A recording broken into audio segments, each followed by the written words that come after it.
आजकाल तपाईहरूलाई लाग्दैछ होला एकै हप्तामा कुनै दिन टिक्नै नसकिने गरी गर्मी, कुनै दिन अत्याधिक पानी र चिसो, कुनै दिन धुवा-धुलो तुवालो लागे जस्तो किन भइरहेछ? पहिले जस्तो मौसम किन छैन? आउनुहोस् आजको यो भिडियोमा यसको कारणबारे बुझौँ। तपाईहरूले जलवायु परिवर्तन अर्थात् क्लाइमेट चेन्ज त सुन्नुभएकै छ होला। यदि सुन्नुभएको छैन भने पनि आजको यो भिडियोमा हामी यसलाई बुझ्ने कोसिस गर्नेछौँ। जलवायु परिवर्तन भन्नाले पृथ्वीको मौसममा लामो समयमा दशकदेखि शताब्दीसम्म हाम्रो वरपरको वातावरण, हावा, पानी, तापक्रममा आउने परिवर्तनलाई क्लाइमेट चेन्ज भनिन्छ। क्लाइमेट चेन्ज बुझ्नु अगाडि हामीले वेदर अर्थात् मौसम र क्लाइमेट अर्थात् जलवायु बुझ्न जरुरी छ। मौसम भन्नाले छोटो समयको अर्थात् दिन, घण्टा, हप्ताको औसत अवस्थालाई बुझिन्छ। त्यसैगरी जलवायु भन्नाले कुनै पनि निश्चित वर्ष, दशक, शताब्दीको तापक्रम, वर्षा, हावाको औसत अवस्थालाई बुझिन्छ। युएनका अनुसार जलवायु परिवर्तन भन्नाले तापक्रम र मौसमको प्याटर्नमा दीर्घकालीन परिवर्तनलाई बुझिन्छ।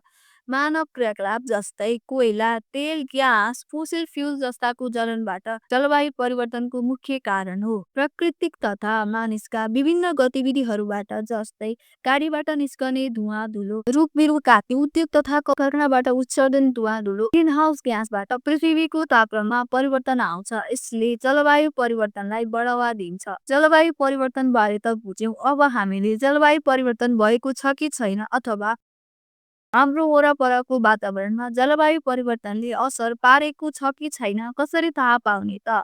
मौसममा असामान्य परिवर्तन हुनु, अत्याधिक गर्मी बढ्नु, हिउँ पग्लनु, हिउँताल फुट्नु, अम्ल वर्षा हुनु, अत्याधिक पानी पर्नु, पानी नै नपर्नु जलवायु परिवर्तनका लक्षणहरू हुन्। यसलाई अझ विस्तृत रूपमा बुझ्दा पहिला पुस्तौँदेखि पाइँदै आएको बोटबिरुवाहरू लोप हुनु, समयमा हिउँ नपर्नु, सेता हिमालहरू पग्लिएर काला चट्यानमा परिवर्तन हुनु, हिमनदीको बहाव बढ्नु, समुद्री सतहको आकार बढ्नु लगायतका असरहरू देखिन थाल्छ। यस्ता विभिन्न खालको असरले हामीलाई कसरी प्रभाव पारिरहेको छ त? कतिलाई लाग्न सक्छ हाम्रोतिर न त हिमाल नै छ, न हिमनदी, न त समुद्र नै छ, ताबो गर्मी त फ्यान एसी चलाउँला, चिसो खान फ्रिज छँदैछ। हामी मध्ये कतिलाई थाहा नै छ होला, सन् 2024 अहिलेसम्मकै सबैभन्दा बढी गर्मी भएको वर्ष थियो। यसले हाम्रो दैनिक जीवनमा मात्र नभएर दीर्घकालीन रूपमा हामीलाई प्रत्यक्ष वा अप्रत्यक्ष रूपमा असर पारिरहेको छ।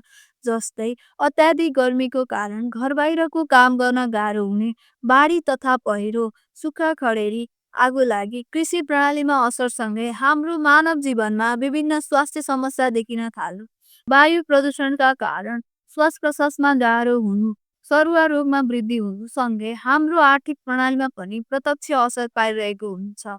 आजको भिडियोमा हामीले छोटो रूपमा जलवायु परिवर्तनका बारेमा केही बुझ्ने कोसिस गर्यौं।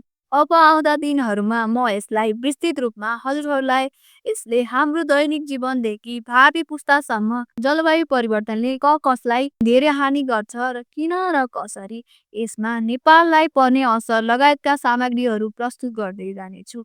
आशा छ हजुरहरूलाई मन पर्नेछ। मैले केही सुधार गर्नुपर्ने कुरा छ भने पनि कमेन्ट सेक्सनमा लेखिदिनुहोला। धन्यवाद।